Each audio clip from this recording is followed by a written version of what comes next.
We're hitting it. We're hitting it. We're hitting it. It's live. It's live. We're live. Sorry, go ahead. I'm ready. Are you ready now? All right. Nope. It's already begun. Oh, it's live. Welcome to Business Technicalities. This is another one of the live PitchIT events. We're going to be talking about sales and marketing. And, this is going to be Sean's wheelhouse a little bit. I'll be asking some tech questions, but Sean's the sales and marketing guy. This is going to be some fun. Why, thank you. Thank you for giving me some acknowledgement on what my skill set is. I'm a really good cook. I love long walks on the beach. I'm a Pisces. I can go on forever. But what we will go on about though is what is PitchIT? Is this our last one we're doing? Yes, this is the last one. Well, no. Well, no, Yes. There's still another one. Well, last one with a contestant. Yes, and there's still one more, but that's not with a contestant. Correct. We're going to be bringing on the big guy. The big guy. All right, we'll talk about that later. So yes, I'll let you do this one. Do the honors here. What is PitchIT, Sean? So, very simply put, PitchIT. What we've done is we set up a Shark Tank concept. This is the 5th year running for this, but we've altered it this year. Brought in 18 vendors that are startup vendors that are complementary to the ConnectWise economy, the community ecosystem that are focusing on one major piece, which is either selling to or through partners or both with MSPs. The goal that they've gone through, the goal is to find out who's going to be the final winner at the end of this at IT Nation Connect in November. Speaking of which, make sure people are checking out IT Nation Connect because these guys, when we get to it, there'll be 3 finalists that are going to be there, plus a bunch of other cool stuff, of course. But ultimately, like I said, this finalist is going to come from the final 3 that we end up determining at the end of this month from the 18 companies that have actually applied and have gone through a vetting process of sorts. That we went through an accelerator program for the 16-week accelerator program where every single week they get a workshop with like an industry leader on sales and marketing, mergers, acquisitions, technology integrations, all the stuff that you should be thinking about, operations as a business owner. And it's all boiling up into the end of this month. Actually, tomorrow, we made the announcement. We're doing the preliminaries for the 18 teams with channel program with my good friend, Matt Solomon. Tomorrow, he and I are doing a live draft because there's so many vendors.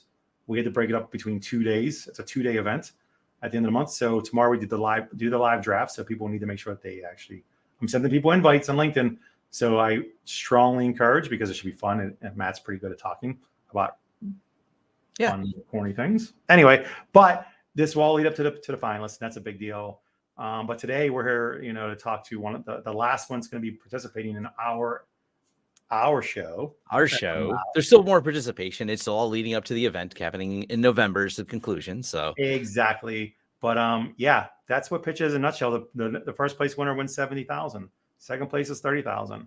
Third place, well, they got a free trip to Florida, which I have to work for the company to get that. But anyway, yes. All right. Well, let's bring on George. Absolutely. My friend George, what's up, dude? How are you? Hey, Sean, how's it going? Tom, how are you today? I'm doing good. Where are you from, George? I'm out of the Boston area, which you may pick up short words. You should have said Texas or something just to be completely. Yeah, and I've been blessed with a Dorchester portion of the Boston accent. So. I just like hearing it. It's just pleasant to me. I like other people's accents in general because it's just like cool. I know you're from somewhere else, and that's always a great place to start a conversation. As a matter of fact, we're not going to say anything else, George. You just tell us stories. We're going to sit back and listen. Oh yeah. Well, I'll get a 6-pack, and you'll hear some really good, colorful language with. You'll hear R's and words you've never heard them before.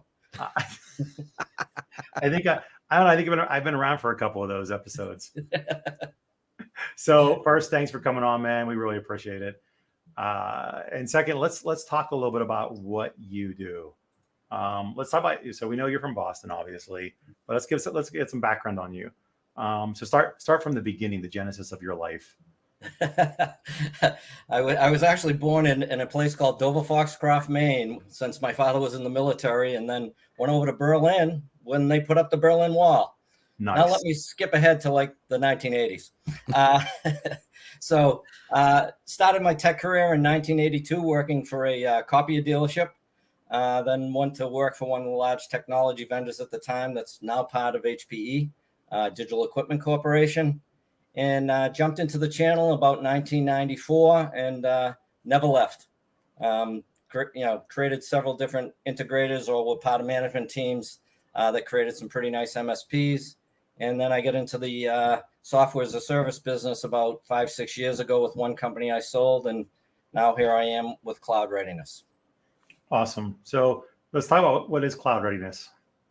So Cloud Readiness, really, our mission first and foremost is really to help the MSP community really jump in and fix their business models to seize the opportunity of the subscription economy, as well as really help them understand how to monetize digital transformation, right? So essentially, we have a software as a service platform that basically assesses MSPs, looks at what their quotient is from a subscription business perspective, and then really looks to say, what are the gaps? How can we illuminate them? How can we pound them down and really get the friction out of becoming a subscription and digital business so that they can more easily escalate and grow revenue? Awesome. So go ahead, Tom. What do you want to say? So hold on. I love this conversation immediately because Tom is not like other MSPs, right? Well, go ahead, Tom. I would like some more detail. You give them the structure, training, get a little detail about how you take an MSP. I don't know how to sell cloud. How do I get them to know how to sell cloud, know how to sell subscription services? This is a training program you're putting them through, a process. Give me some details. So great question. So what we're really looking to do is get them the right business chassis to really become a successful subscription and digital business, right? So we're not so in tune to specific sales enablement, technology enablement. You know, the biggest issue here is the gap that exists when somebody jumps into, let's say, subscription, and they don't have the right business model. They don't have the right compensation plan that will drive their sales professionals to create good business on a steady basis, right? They don't have the marketing engine, and these are all identified through our assessment. And it really points out the top 7 to 9 inhibitors, which we then attack with our education platform and virtual training that we do for them, and then filter in a bunch of our content. So as an example, I don't have a great subscription sales plan, right? It's been pointed out in what we call the business tracker platform from Cloud Readiness. So, you know, how do I create a plan that will work? And how do I move myself into this business with, by the way, not killing my core business, but really adding to what I have, not destroying what I currently have as my core business, but then add a subscription and digital component to that overall business structure. I think an easy example is probably making sure people understand how to like resell Office 365. That's obviously the kind of go-to. That's in the cloud. That's where email lives. Email and kind of the services around there. So what do you find with the MSPs? Is that they don't understand the sales model because they go, I'll just mark it up a couple percent. They don't put enough margin on it. They don't think about the management time it takes to manage a cloud application. Where's some of the big gaps that MSPs have? Yeah, so some of the big gaps are just what you said. So first and foremost, the biggest thing is the MSP didn't jump into Office 365. I was pushed there or pulled there by my customer, right? Yeah. Not many MSPs, wanted to shift 20-30% of their business into subscription, right? They were basically, pulled into that world and then tried to figure it out and then wondered why can't I make money? Why is there no money, quote unquote, in the cloud? The first, year and a half, that's what we heard fundamentally. And we looked at and saw, oh, well, you're not paying your salespeople right. Your salespeople aren't incented to drive this business.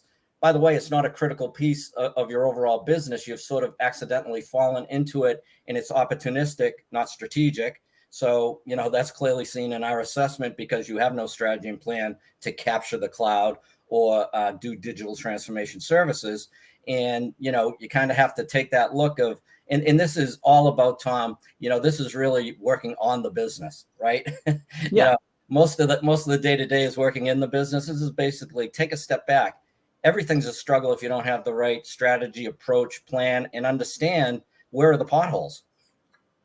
Well, and I think too, if you don't have a salesperson that is pitching to your customers the difference between CapEx and OpEx and understanding the strategies around that, they don't have a plan. If they don't even know what those words mean, well, they got to take a few more steps back. That's Yeah. And I know it's not all of the MSPs have a financial understanding of it, which, we and Sean have talked about this a lot and Sean deals directly with MSPs. This is why you have all those evolve groups and things like that. Cause they always start the same thing. I started my business because my job sucks, but I'm a good technician. Great. We know you got the chops when it comes to technical, but you still have to know what a balance sheet is and a P&L and what CapEx and OpEx is to understand your business and then sell it to the other business. So I'm figuring that's kind of where you fit in to fill those gaps that they have. Yeah, exactly.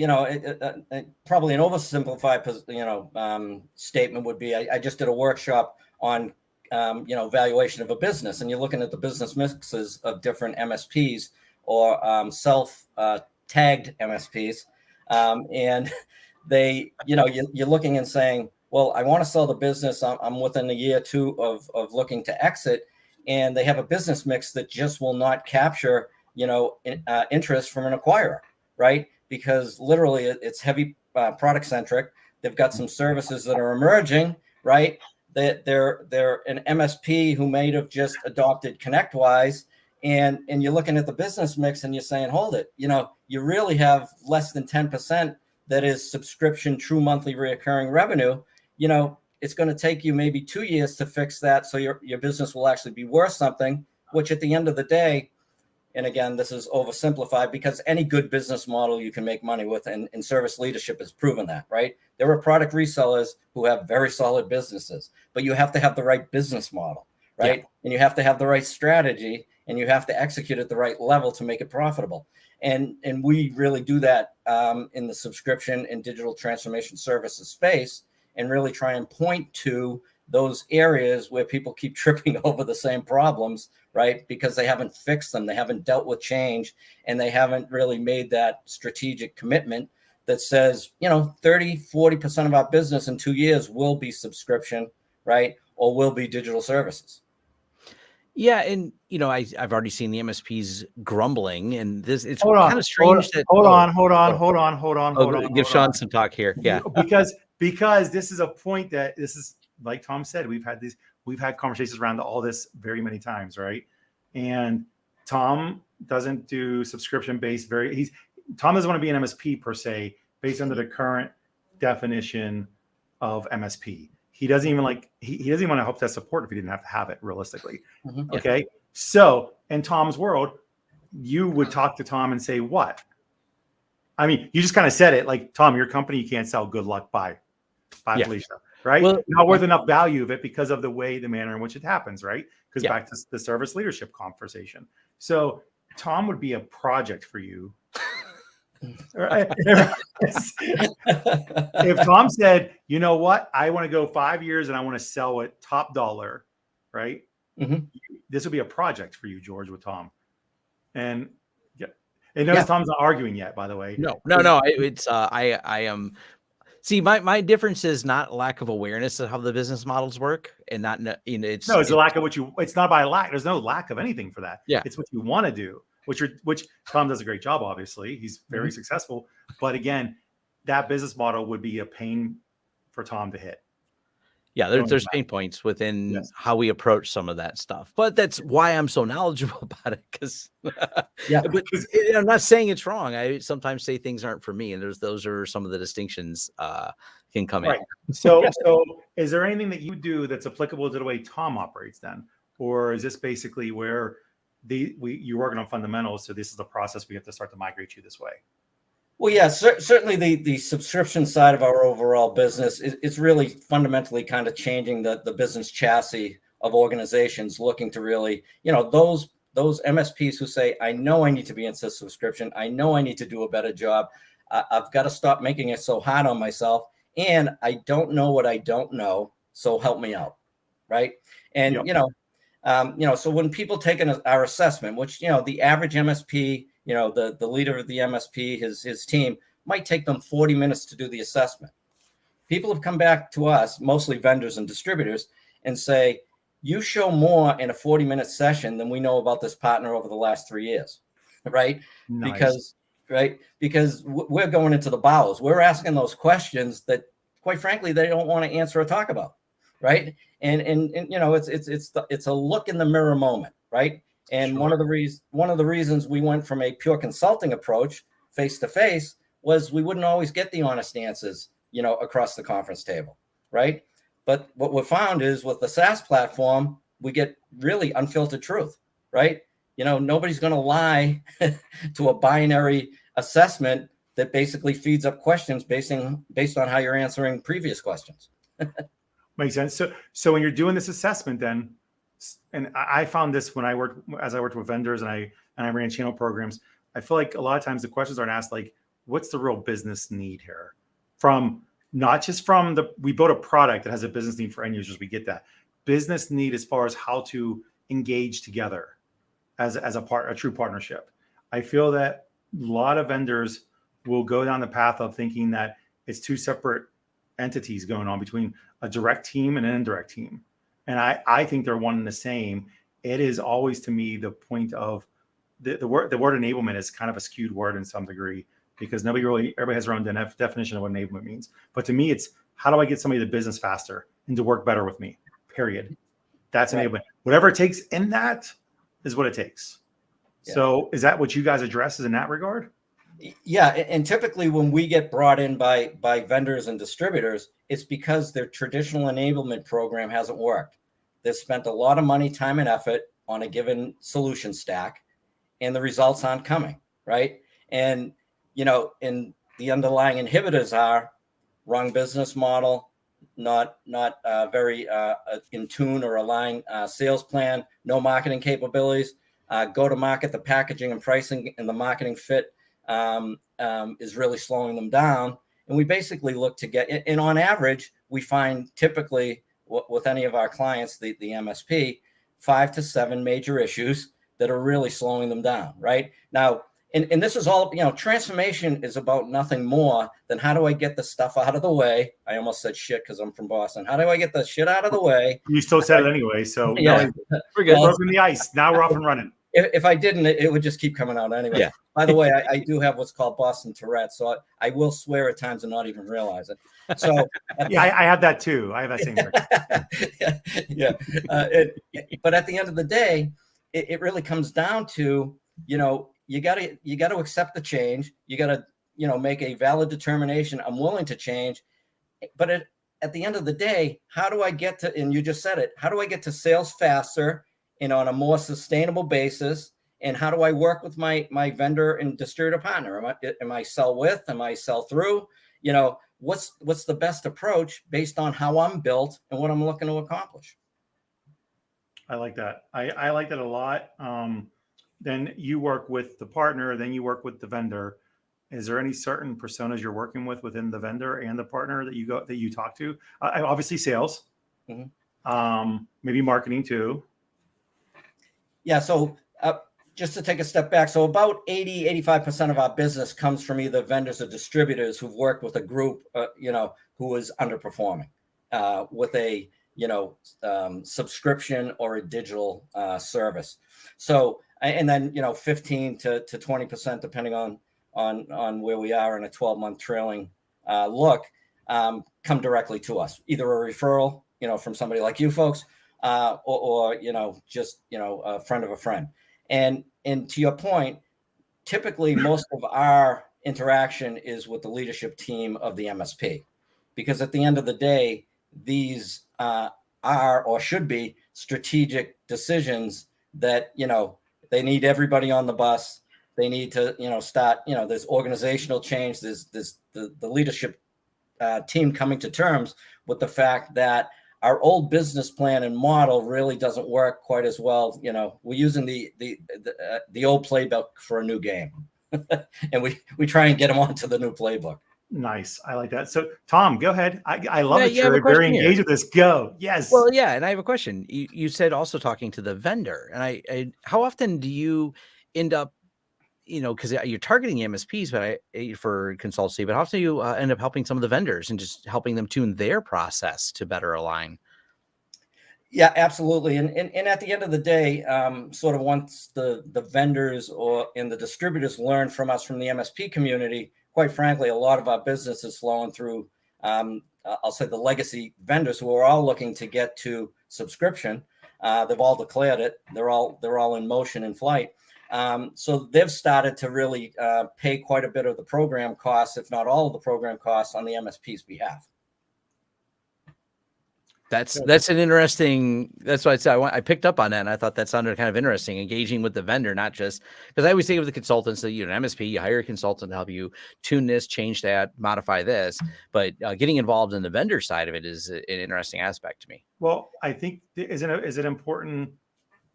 It's important to have a common ground somewhere that's like the base camp of where you're going to make the long-term mass market effects, because you have to. Just like I feel like just like in a like you talk about development, when you want to develop enhancements, you don't develop enhancements because one person asked for it.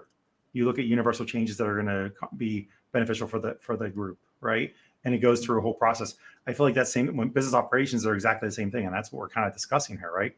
Is that business operation aspect. Yeah. In fact, you bring out a great point, Sean, because one of the things that led us into digital transformation, right, which now we're doing sort of in the traditional way, the way Cloud Readiness started.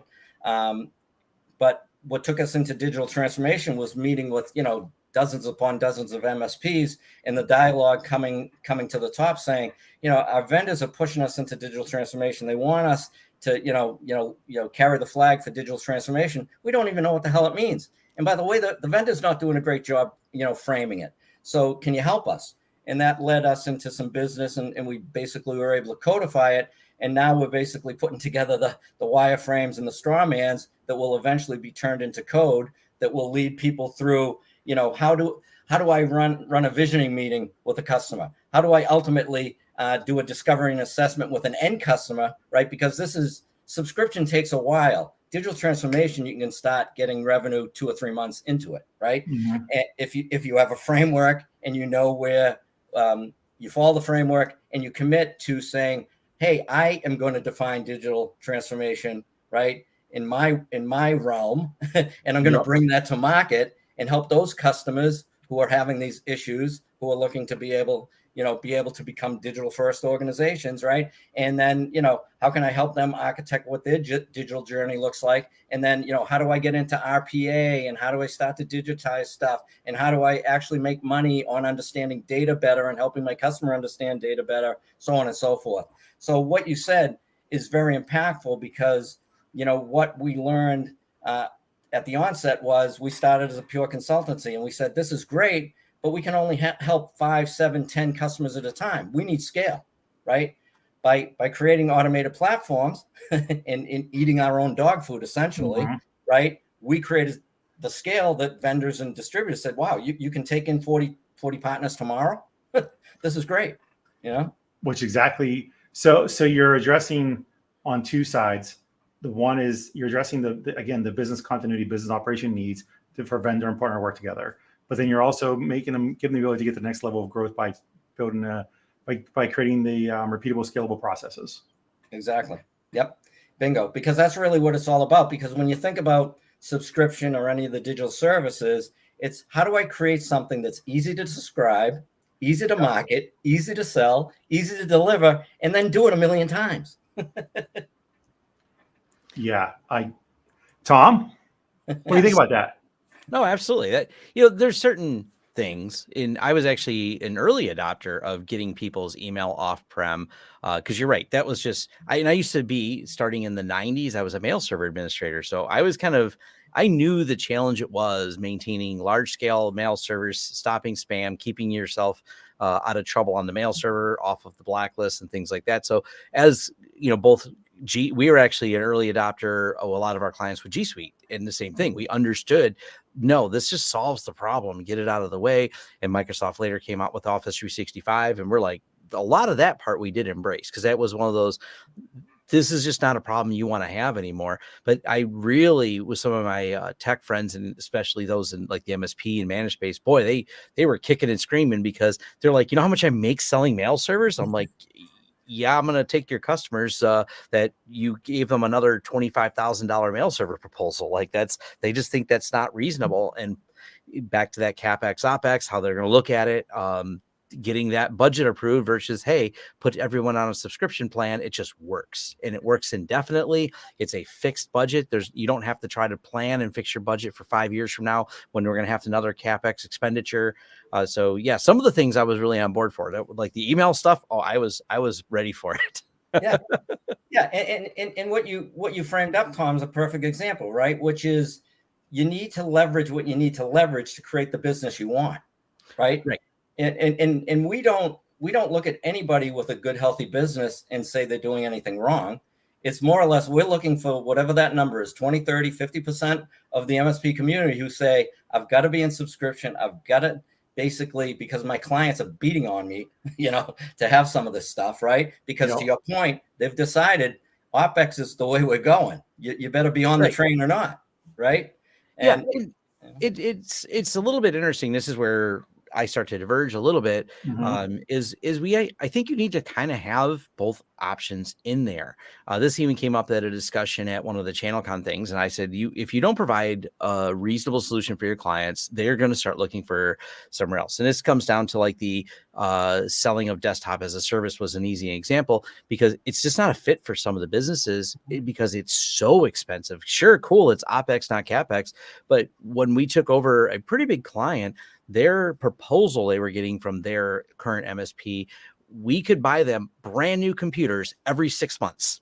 And we told them that. I'm like, that's an unreasonable cost. Like you could get an entire brand new set of computers every 6 months for what they want for their desktop as a service offering. I said, it's just I don't know why they were charging so much. They said, it's the only way. They only have one plan they offer, and this is the way. And they said, well, we'll show our way out the door. And we picked them up as a client. We've been happy with them ever since. And it just wasn't a fit for their business model. They have pretty basic needs, and it doesn't need to be in the cloud. So I still divide it up to, is it something that works or not works for the client situation?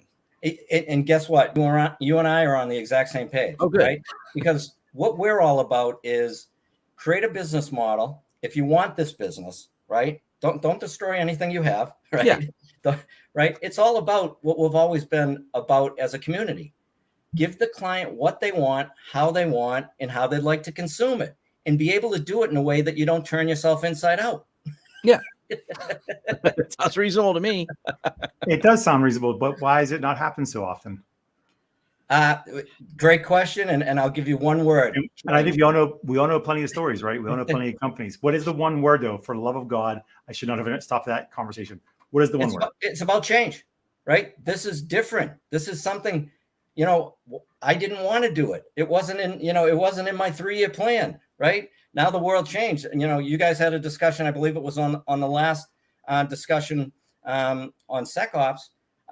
What was the whole idea behind, the fact that, there's been all this movement in the last 2 years that accelerated thing by a factor of 3 to 5 times, right? Which was COVID, right? Nobody wanted to deal with any of that. Yeah. Yep, absolutely. Well, let's put it in perspective. We'll go back to Microsoft, right? So Microsoft Teams pre-COVID had a 2 to 3 year launch plan for a ton of features within Teams. COVID starts, all of a sudden that 3-year plan happened in 3 or 4 months. They literally altered their development to start to do that and pivot into a VoIP provider that they're becoming, right? They and all the other, and they had to compete against Zoom, Slack, and they started this. They cleaned up, and I like Teams. I'm on all of them. I'm on Discord, Slack, Teams, like we all are, right? And there's almost no real difference between any of them at this point, other than the logo in the corner and how it looks like the UI, just a little bit. But as far as the fundamentals, they're all about the same in one way, form, or fashion. So Teams actually, Microsoft transcended both Zoom and Slack. They're one of the only ones that do it relatively successfully.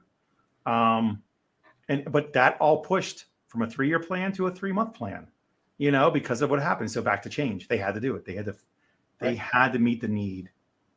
Yeah. And if I can add on to that, and this is a big thing I'm doing with some of the vendors who are UCaaS centric, right, is look at the disruption to the UCaaS market because Teams, Zoom, et cetera, have added voice. Yeah. Right. So there's not a partner I deal with that has a UCaaS solution that I'm not saying, and I don't really care which horse they pick, right? Unless Microsoft happens to be sponsoring my program at the moment, is let's be honest, that, you know, the collaboration platforms that we've known for the last 2 years are going to totally disrupt the UCaaS market, right? At least for the small to medium business segment. I don't disagree. So let's talk about, okay, so we you know, going and talk about SaaS model, as far as for acquisition makes total sense. We get that part, right? Because it's a contracted revenue that can be realized. We know that. So, but what is when you do this and you work with somebody, what do you typically see as a change that actually benefits them immediately while doing this? Typically, it's really after they've committed to say, you know, this makes sense and we're going to do what we need to do to get this into our business mix. The next logical thing is to say, you know, what's your strategy and plan, right? What are you actually going to do? You know, where are you going? Why are you going there? How will you get there? Right? Yeah. Because think about, you know, if you think about the MSP community and just let's say $40 million and smaller, right? You know, down to the typical 7 people and, you know, a couple $1 million, right? The owner or the leader has the plan in their head, right? But yet he's trying to affect organizational change. So part of the first regimented thing we do is, listen, you got to get a strategy, and we use a 1-page approach, right? If you can't tell me what your strategy and plan is to get into whatever business you're looking to get into, right? In the front and back side of a page, don't worry about the 40-page business plan you'll get from a vendor, right? You'll only hurt yourself and convolute what you're trying to do. So, you know, get it crisp. What are you doing? Why are you trying to do it? And most importantly, and this is the biggest one we see when we step in and we have, you know, dialogues like this with MSPs, which is, what's your objective, right? How much of your business do you want to make true, pure subscription, right? Monthly, month to month, bills flying out the door every month, right? And then how do you use that as a beachhead to expand within those partners, within those customers, right? To really make this a sizable piece of your overall business. Which makes sense. So, okay, so let's look at it from Tom's perspective. So, Tom, you work with, you know, tons of vendors, with partner programs, and you select based off of certain things, right? Correct. What would you put as your top 3 reasons to work with a vendor when you vet them? I always start with quality of product. That's right. just, it has to be, you know, we try to choose, you know, when it like you said, you can bet on a lot of different horses, but we try to narrow it down to the leaders in that thing, which is hard. It's not an easy assessment. I've talked a lot about that when all the videos I do and things like that. But next one is, how easy is the vendor to work with? That's huge. Like, are they difficult? And, you know, it's hard because second and third are going to be like, what's their reputation like in the market? I care a lot about that. I think about them, how they're perceived. That matters because it kind of goes back into two of how easy they are to work with. Sometimes those perceptions are true when you engage with some of the vendors. Those are some of the things I do. I try not to pick vendors on this. And I know this is very opposite what the sales and marketing people will often tell you, is a lot of them, and vendors lead with this. I'll tell you how much revenue you pay. I'll tell you what the commissions are. And they lead with that before they get the product. Matter of fact, I get these vendor emails sometimes, and if I feel like engaging with them, I'll reply to the LinkedIn message, because they lead with, I can add 20% more recurring revenue. And I'm like, what do you even do? And I've hit them with that because they lead with revenue before they even tell me completely what their product actually does. And it bothers me because I'm a technical person, but I get it if you're a sales leader. I'm a technical founder, not a sales founder of the business. So I'm thinking a little bit differently. But some people, if you're sales oriented, yeah. And at some point, and we joke as other technical. But is that the real way to go about it then? So what you're saying is product first, easy to work with second, and third is based off of introduction. Mm-hmm. It sounds like how they introduce themselves. Yeah. And that's not, and by the way, sales doesn't have to lead in with sales does not have to enter into a call by saying, we save you 30. They're not Crazy Larry's TV show. Like I said, like they're not slashing prices, right? That's not, but yes, I agree. Yes, they are, but they don't have to. They need to be more along the lines of, being the consultative salesperson there to create, well, first create a relationship. Hey, how are you doing? Yeah. Just start with that. Hey, how you doing, Tom? Saw you were looking into our shit. Great. Let's talk about that. Yeah. Or have you, hey, Tom, I want to introduce myself. I'm new to the company. I saw you on a list of leads we had, because if maybe you didn't inquire recently, but if I'm going to go after a cold one, I saw that you attended one of our webinars and looked at our stuff sometime back, but I wanted to introduce myself, and I work for this company, ABC. If you want to talk, we do this. If you want to talk ever, let me know. And then it's non-intrusive. It's not a sales call, but it is. Well, and maybe I just have a weird perspective from other MSPs, because I mean, their price is their price. It's, I'm always willing to negotiate and things like that, but I never think about the price. I'm like, this is a price, this is a cost. I'm going to integrate this into my overall cost to the client and the services I add around it. So cool, I sold you some security tool. I'm not really selling you a security tool. I'm telling you me managing the security tool at a price. And the price isn't like some multiplier of it. It's going to be substantially higher, because the most expensive thing I have is all the people I employ. Payroll is expensive. That's what I'm charging you for, is what it takes to manage backup tool, what it manage a security tool. That's why when they leave with the price, I'm like, I don't really need you to tell me how to price it, because I'm not line iteming this as a one-off and trying to mark it up from. That's why I always confuse when some of the channel partner vendors leave. Well, it shouldn't happen. So George, according to your point, you're going to sit down with the vendor and tell them stop doing that dumb shit. Yeah, I mean, to tell you the truth, the coaching we give a vendor, and I coach the same way with the MSPs. And I'll basically unpack a little bit about what Tom said, because I totally agree. Obviously, you want a quality, right? It's your brand as the MSP. You need a quality offering, right? You need to be able to trust in it. It has to do, what it's supposed to do as advertised. But one of the biggest things I've seen amongst vendors is lead me through. And again, doesn't matter if it's in the first 10 minutes or the last 10 minutes of the dialogue. How do I make money with you? Stop talking about revenue, because revenue is not what I'm focused on. I'm focused on blended gross margin and the multiplier effect that your offering can have on my solutions and services business. So lead me through the economic model. Yeah. How do I make money with you? Good. Okay. So, but before you get to that point, Tom, you want to hear, you want to get to that point. You want the vendors to get to that point with you at some point, because at some point you're going to talk business total, right? I would imagine, depending on what the product is. If it's a one-off and you're purchasing something, it's a direct sale to you. That's a little different conversation. So yeah, we make widgets, we sell at this much.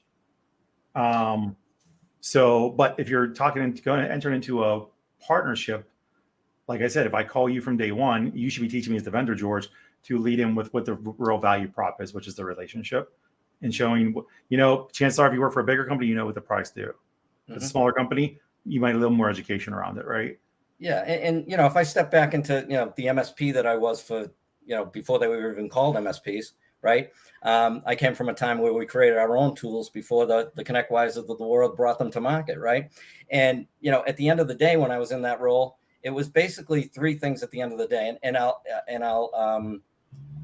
totally agree with what Tom said. It has to be the quality product we're looking for the reason we're looking for it, right? So no doubt about that. But then it happens, and I'm going to regurgitate some of what Tom said and what you've said, Sean, which is outside of I definitely need the economic model, right? That this makes sense for me, because if my run rate requires 23% blended gross margin to run my business, show me how we do that together, right? No. Because anything less than that is hurting my business, right? Yeah, right. Agreed. Right. And voice services are like that. We fumbled around with a couple different voice services that had a better margin, but it turned out the product wasn't as we'll just say it didn't hold up. And when phones don't ring, boy, yours does. Right. So exactly. Then obviously you're easy to work with. Convince me you're easy to work with, right? And I'm not going to tie myself as an MSP and I'm not working with you, right? Yeah. Trying to get special pricing, this, that, the other thing that, I want to get the solution out there. I want to sell it and I want to know I'm making the maximum margin on it. And then last, obviously I have to trust you. We use this saying, and this was at a company I ran, which is the description of a good partner is when I'm not in the room, they're taking care of my best interests without me being there watching them. That's a partner. Yes. I agree with that. So what advice do you have for vendors, George, just a couple pieces. What would you advise them first off? Just where to start? Well, and again, this is, I'll say part of our agenda, right? Our mission, which is understand that we believe you, the vendor, have the best sales enablement, marketing enablement, and technology enablement on the planet for your given solution. So what you really need to look at is, have you looked at the partner's business, what model they need to execute on, and what are you doing to help them so that they can actually succeed on your behalf in the marketplace? Good. What about partners? I mean, Tom gave a little bit of his input on how he selects vendors, but in general, let's push it to just discussing growth for them. Take away the vendor aspect. Mm-hmm. Yeah. So, obviously part of what I talk to these folks about, right? Because you're going through this journey to accelerate your growth and become more profitable, right? That's the only reason why people are transforming, right? People will do digital transformation because to them, it might be net new business, right? They've never consulted in that area, work with data, et cetera, et cetera. But let's just say, we're talking about traditional approaches. At the end of the day, what we tell partners is very clearly, ask yourself these questions. Why is this offering a fit, right? Is the product market fit already out there, or are you going to have to create your own market, right? Are there catalysts, i.e. cybersecurity, where you're not creating the urgency, right? You're just basically working in the market, convincing people why you have the right value proposition for them and that you can help them eradicate whatever security risk they're concerned about, as an example, right? Yep. And most importantly, are you picking offerings that you're very comfortable with but have high velocity, right? That you can basically get a fair amount of volume, right, with a sales engine that you don't have to do a lot of basically investment in, right? Because it's there, it's working, and this new offering on set of solutions isn't weighing you down. It's accretive. Love that. Tom? No, I agree with that. It's aligning it with, like you said, will it fit for what you want to do? Kind of what we're reiterating here. Absolutely. I agree with that. That fits your whole mode, Tom. Yeah. Because what you're doing fits exactly what you want to do, your product market fit, which is your service you're providing. That's all you do. And you don't got to go outside of it and be more effective in what you have. Right.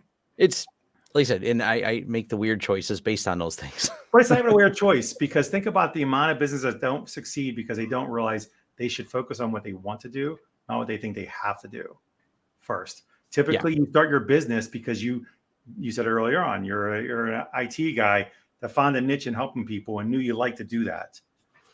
Yeah. You don't like the market and sell, so don't do it. Hire somebody for that or outsource or whatever you got to do, right? But start to identify with what you really want to. I think it takes, younger people will do everything, even if they stink at everything, right? When we were younger, we would you would take on any mission. I can do that. I can figure it out. And then because you didn't enjoy it, you weren't effective with it. And when you get older, and we're all a little older, we kind of know that we don't want to do these 9 of 10 things, but that 10th thing I'm going to crush because I love it. Yeah. I always joke about that stupid Richard Branson quote. And I say stupid one because I think it happens in IT all the time, is an entrepreneur says yes and figures it out, is something along those lines. I'm like, no, you don't. Some of these people in IT shouldn't have said yes to a lot of the things. Well, I kind of disagree with you on, I think it's a valid comment. They say yes and figure it out. By figuring out, that means, are they delegating or doing it themselves? Right. But a true entrepreneur, so to go a complete 380 with it, is that, or 360 rather, is that, it doesn't go 8, the extra 20 doesn't count. 360, it is on the word entrepreneur, though. People that start businesses aren't necessarily entrepreneurs or entrepreneur caliber. They want to be an entrepreneur. They're not ready yet. They're technical people that hated their job. That's going to be the majority of your MSPs. They're technical people that hated the place they worked.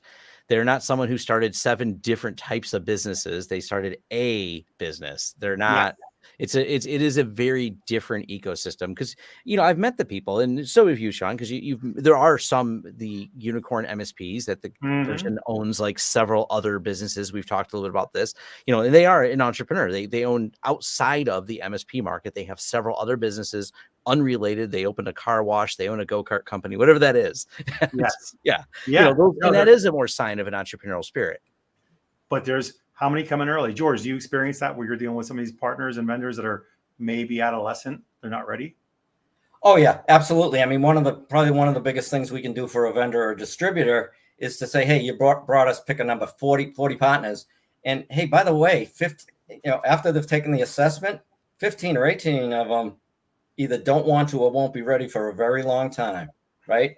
And that's okay, right? Because at the end of the day, we haven't used the word that's overused, but it's really all about a hybrid business model that makes sense for the given organization where they can actually do the business they want to do easily.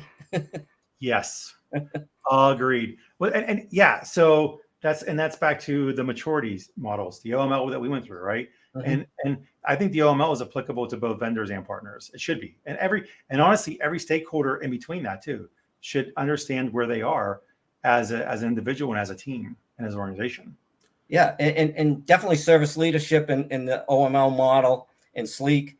I mean, if you just take a look at that, and that's not what we do, right? Because they're focusing primarily on operational excellence, right? And but what Paul Dipple et al. Has pointed out to the world, and hopefully the world paid attention. If you have the right business model and the right structure for that business model, you can make a high degree of profitability that are outside the bounds of the average customer or the average entity. Yep, absolutely. I love that. And you're not OML.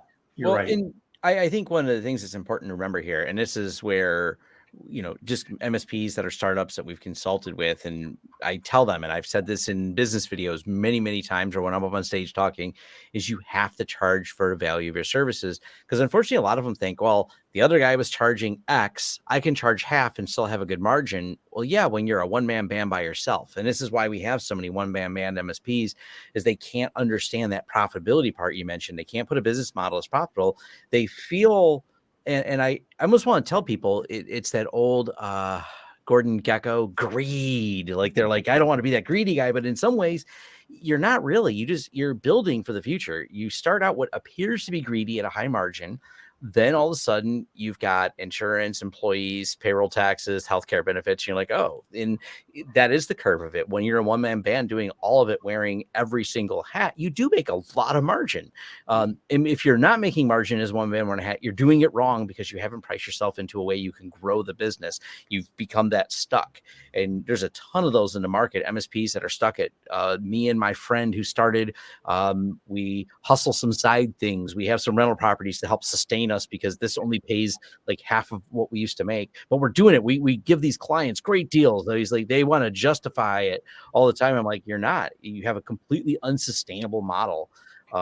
It's hard to get them to understand. And like, but I would make so much if I charged X.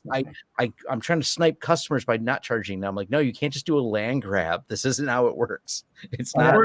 Of course it is. Of course it's how it works. Everybody knows that. So we got 5 minutes left and we know we all have hard stops. So so we always ask the question about, what is your currency? Like what makes you tick? What motivates you to do all these things? You've been in business since the Berlin Wall fell. Or maybe it was built for all I know. So you're like the OG of this at this point. So why? Well, because I really believe that, there's an enormous opportunity that sits in front of us. It has never been a better time to be an MSP, right? Or an integrator or a value-added reseller, whatever your category is, right? Than now, right? But there are certain things that will trip you up and basically send you backwards if you're not aware of them and you don't deal with them, right? And sometimes, I'll give you a perfect example. Somebody comes onto our assessment platform, they go through it and they said, that was unbelievable. I'm not doing this. We won. We just saved the vendor, the MSP, in their organization a heck of a lot of pain, right? I love that. Right? It's the proverbial, hey, the gym only hurts if you go to the gym, right? I didn't go today. I don't want to go. I want to retire. Right. But the currency is, we really just saw the thing after I sold my last SaaS company. I'm just like, MSPs are killing themselves, turning them inside out. And I think we've seen most of the problems that are hurting them. Let's educate them. Let's show them how to stay out of the potholes. And if they really want to get into this business, let's give them the tools and the knowledge and the approaches to help them out and get them to profitability faster than they would have by themselves. I love that. Okay. And then and Tom always gets excited because my favorite question is always. Yes. Sean's favorite question. Yeah. And he always says yes. See, and Tom hates all this, but he loves it. So, because it's fun. We made it fun. Yes. So what is your love language, George? What is my love language? Let me see. I've seen this given to a couple across of people. The banner. We get a banner on the bottom page. Words of affirmation. Yep. Acts of service, receiving gifts, quality time, or physical touch. Yeah. I mean, I'll use slightly different words, but nothing gives me a bigger high than when somebody says, you know what? I worked with you a little bit and I'm far better off for it. And I made another friend. I love that. That's good. So basically you're like a affirmation kind of guy too, making better friends. Yeah, well, with the choppy Boston accent, you have to kind of get right to that stuff quick, Yeah, I was just playing cornhole in Denver at Evolve with a guy from Boston, and he was the more he drank, the louder he got, the worse his accent got. I mean, at some point, I thought he was like speaking a different language. So I was like, no, he was actually really good. We were playing cornhole and drinking, though, but he was loud as hell. Well, I thought you were going to say that was me at the CompTIA party out on the deck. Yeah, that was you also. Yes, my condolences. That was you. You all sound alike when you're drunk? I don't know. Yes. Oh my God. See? All right. So 2 minutes left. Any parting words, George?